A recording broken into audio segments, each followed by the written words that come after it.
ফিলিস্তিনের গাজায় জরুরি ভিত্তিতে যুদ্ধবিরতির আহ্বান জানালেন জাতিসংঘের মহাসচিব অ্যান্টনিও গুতেরেস। নিউ ইয়র্কে জাতিসংঘের সাধারণ পরিষদের ৭৯তম অধিবেশনের উচ্চ পর্যায়ের বিতর্কের শুরুতে এই আহ্বান জানান তিনি। এদিকে জাতিসংঘের সাধারণ অধিবেশনে মার্কিন প্রেসিডেন্ট ইউক্রেনের পক্ষে তার সমর্থনের কথা পুনর্ব্যক্ত করেন।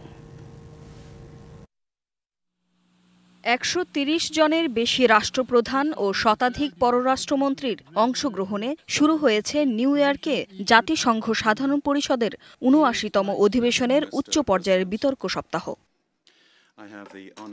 শুরুতেই বক্তব্য দেন অধিবেশনের চেয়ারম্যান ক্যামেরুনের সাবেক প্রধানমন্ত্রী ফিলেমন ইয়াং। এরপরেই ভাষণ দেন জাতিসংঘের মহাসচিব আন্তোনিও গুতেরেস। এ সময় তিনি অতিসত্বর গাজায় যুদ্ধবিরতি কার্যকরে বিশ্ব সম্প্রদায়ের প্রতি আহ্বান জানান। লেবাননের চলমান ইসরায়েলি হামলা পুরো অঞ্চলকে ঝুঁকিতে ফেলতে পারে বলেও শঙ্কা জানান তিনি। ৬৫% পর্যন্ত বিদ্যুৎ বিল সাশ্রয় করে আপনাকে রাখে প্রশান্তিতে। ওয়ালটন ফ্যান হাওয়া বদলে দেয়। আন্তর্জাতিক সম্প্রদায়কে অবিলম্বে গাজায় যুদ্ধবিরতির জন্য একত্রিত হতে হবে।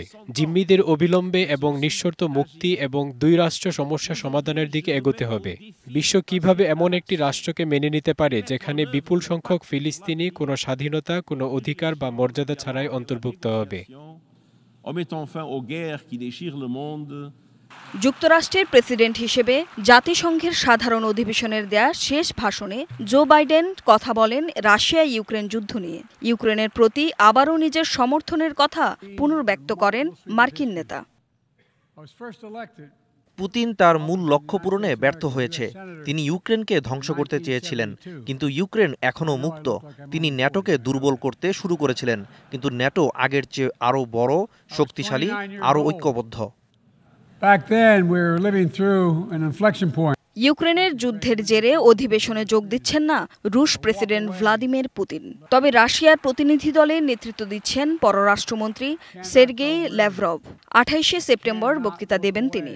পাশাপাশি বেশ কয়েকটি উচ্চ পর্যায়ের বহুপাক্ষিক বৈঠকে অংশ নেবেন শীর্ষ এ রুশ কূটনীতিক। এদিকে জাতিসংঘের সাধারণ পরিষদের ৭৯তম অধিবেশনে যোগ দিয়েছেন অন্তর্বর্তীকালীন সরকারের প্রধান উপদেষ্টা ডক্টর মোহাম্মদ ইউনুস। আগামী ২৬শে সেপ্টেম্বর জাতিসংঘের মহাসচিব আন্তোনিও গুতেরেসের সাথে বৈঠক করবেন তিনি। Tumpa Tarafdar, DBC news desk.